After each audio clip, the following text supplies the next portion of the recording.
Not since the Cold War have nuclear weapons been used as a serious threat in a conflict between major powers. Now, Russian President Vladimir Putin has once again invoked the specter of nuclear war by declaring on Russian television that Russian nuclear deterrent forces are on high alert. While it's not entirely clear what Mr. Putin means by that, Moscow has previously revealed its official policy on the use of nuclear weapons. And with Russia's vast arsenal of warheads and nuclear-capable delivery systems, it goes without saying the result would be devastating. What could high alert mean? Mr. Putin told his defense minister and the chief of the military's general staff to put Russia's nuclear forces in a special regime of combat duty. A senior U.S. defense official, speaking on condition of anonymity, said Washington was trying to assess what that meant in tangible terms. But Mr. Putin was potentially putting in play forces that, if there's a miscalculation, could make things much more dangerous, the official added. For some, the message was clear. This is not deterrence on Putin's part, this is a threat, said Patricia Lewis, director of the Chatham House think tank's International Security Program. Miro Popkadze, an analyst at the Foreign Policy Research Institute, told Al Jazeera Mr. Putin's announcement was meant to be perceived as a threat by Europe. His objective is to divide the European Union and weaken the bloc's support for Ukraine, he said. It is unlikely this will work. Russia and the United States typically have the land and submarine-based segments of their strategic nuclear forces on alert and prepared for combat at all times, but nuclear-capable bombers and other aircraft are not. If Mr. Putin was arming or otherwise raising the nuclear combat readiness of his bombers, or if he was ordering more ballistic missile submarines to sea, then the US might feel compelled to respond in kind, according to Hans Christensen, a nuclear analyst at the Federation of American Scientists. That would mark a worrisome escalation, he said.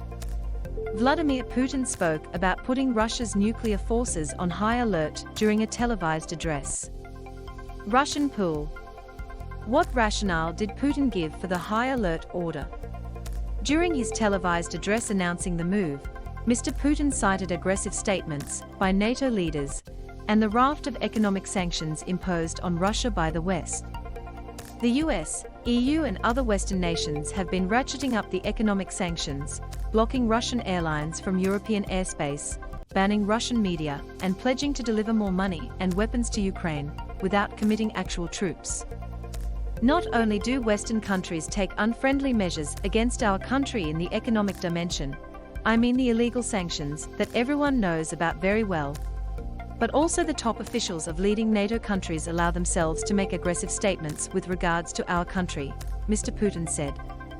He previously referred to his nuclear arsenal in a speech announcing the start of the invasion on Thursday, saying Russia's response to any country that stood in its way would be immediate and carry consequences that you have never encountered in your history.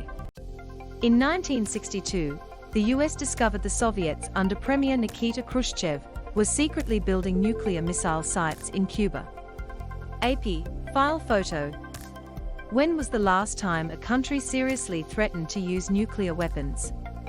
One of the major flashpoints of the Cold War was the 1962 Cuban Missile Crisis, when Russian leader Nikita Khrushchev learned of an American plot to overthrow Fidel Castro's regime and armed Cuba with nuclear warheads pointed at the nearby US. The Cold War heated up again in the 1980s, as US President Ronald Reagan took up against what he saw as the scourge of communism. As tensions rose, both Russia and the United States were armed to the teeth with nuclear warheads numbering in the tens of thousands on both sides. In the late 1980s, that number between the two nations reached over 68,000 nuclear warheads. Now, the US and Russia are still the leading military powers in the world, but they have significantly fewer nuclear weapons. The Russian Tu-95 can drop freefall nuclear bombs or deploy cruise missiles with nuclear warheads. Wikimedia Commons, Marina Listeva. How many nuclear weapons does Russia have? Nuclear weapon stockpiles are state secrets, so any figures are estimates. However, It's believed that Russia is the nation with the most nuclear weapons globally, as has been the case since the 1980s. It had as many as 45,000 in 1986, but following disarmament efforts, it has reportedly reduced the number of its nuclear warheads significantly. According to the Federation of American Scientists, Russia now has about 4,000 warheads in its military stockpiles, a similar number to the US, and about 6,000 including retired warheads scheduled for dismantlement. Other NATO members France and Britain have about 290 and 225 total warheads respectively. Of Russia's warheads, 1,588 are believed to be strategic warheads, deployed on intercontinental missiles and at heavy bomber bases. Russia's Yas intercontinental ballistic missile reportedly can carry up to 10 warheads and have a range of about 12,000 kilometers, Russian Defense Ministry. According to the U.S. Congressional Research Service, Russia's nuclear forces consist of both long-range, strategic systems, including intercontinental ballistic missiles, submarine-launched ballistic missiles, and heavy bombers, and shorter and medium-range delivery systems. Russia is modernizing its nuclear forces, replacing Soviet-era systems with new missiles, submarines and aircraft while developing new types of delivery systems, the service said in a report. What is Russia's policy on using nuclear weapons? In June 2020, Moscow published an executive order titled Basic Principles of State Policy of the Russian Federation on Nuclear Deterrence.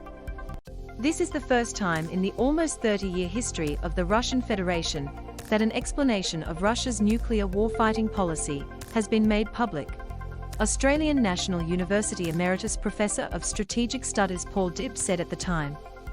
The order said that nuclear weapons were treated exclusively as a means of deterrence, to be used as an extreme and compelled measure, and the decision to use them would be made by Russia's president. It detailed the conditions that could trigger nuclear conflict, such as the launch of ballistic missiles against Russia or its allies, but also aggression against Russia using conventional weapons when the existence of the state is in jeopardy. Professor Dibb noted that this was an issue of concern. This is the so-called escalate to de-escalate element of Russian nuclear strategy involving the threatened use of tactical nuclear weapons against an overwhelming NATO conventional attack, he said. Fighting has been seen across major cities, including the capital Kiev. Do other world leaders believe Putin bluffing?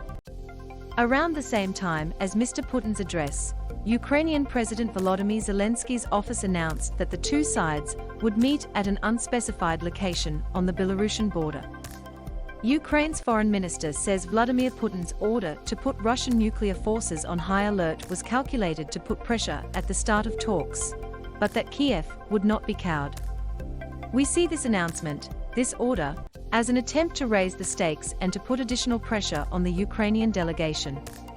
But we will not give in to this pressure, Mr. Kuleba said. White House Press Secretary Jen Psaki said the treats were simply an intimidation tactic. Mr. Putin was resorting to a pattern he used in the weeks before launching the invasion of Ukraine, which is to manufacture threats that don't exist in order to justify further aggression, Ms. Psaki said. The global community and American people should look at it through that prism. We've seen him do this time and time again. Ms. Psaki told ABC America that Russia was not under threat from NATO or Ukraine. This is all a pattern from President Putin, and we're going to stand up. We have the ability to defend ourselves, but we also need to call out what we're seeing here, Ms. Psaki said. ABC Wires